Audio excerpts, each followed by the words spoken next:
दिवसाची सुरुवात येशूबरोबर. पूर्वी लहानपणी आम्ही ज्यावेळेस लहान होतो त्यावेळेस शाळेमध्ये अनेक रोगाची लस टोचायला यायची. डॉक्टर्स आणि त्यांची टीम सर्व सरकारी दवाखान्यामधून यायचे आणि सर्वजण घाबरलेले असायचे, रडारड चालू असायची आणि प्रत्येक क्लास टीचर आहे ती आपापल्या मुलांना त्या ठिकाणी घेऊन जायची. बऱ्याच वेळेस असं असायचं की आमची क्लास टीचरच घाबरून तोंड फिरवायची ज्यावेळेस आम्हाला इंजेक्शन देत असत.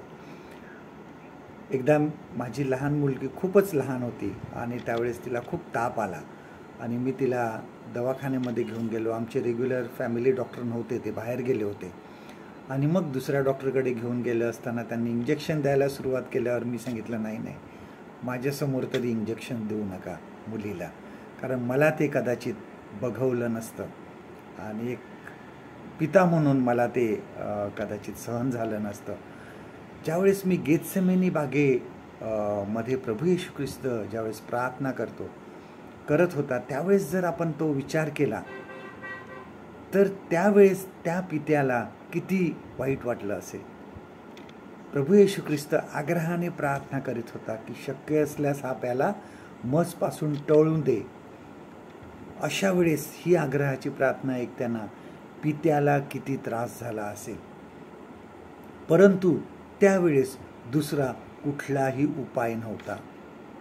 प्रभू येशू ख्रिस्ताला त्या ठिकाणी वधस्तंभावर जायचंच होतं आणि ह्याचसारखी आमच्या जीवनामध्ये सुद्धा असे अनेक कठीण प्रसंग येतात, असे अनेक कठीण परीक्षा येतात की ज्यावेळेस आम्हाला त्या आम्ही टाळू शकत नाही. कितीही त्रास झाला तरी आम्हाला त्यांना सामोरं जावं लागतं. आणि परंतु ह्या सर्व ठिकाणी देवाचा आत्मा आम्हाला सहाय्य करत असतो. देवाचा आत्मा आम्हाला शक्ती देत असतो. आमच्या जीवनामध्ये लक्षात घ्या, प्रत्येक कठीण प्रसंगामध्ये देव आमच्याबरोबर असतो. आम्हाला तो सहाय्य करतो, आमचं दुःख तो जाणतो, तो समजून घेतो. आजचं देवाचं वचन आपल्यासाठी हे आहे लूक शुभवर्तमान ह्याचा 22वा अध्याय आणि 42 आणि 43 वचन बघा. Look chapter 22 and verse 42 and 43.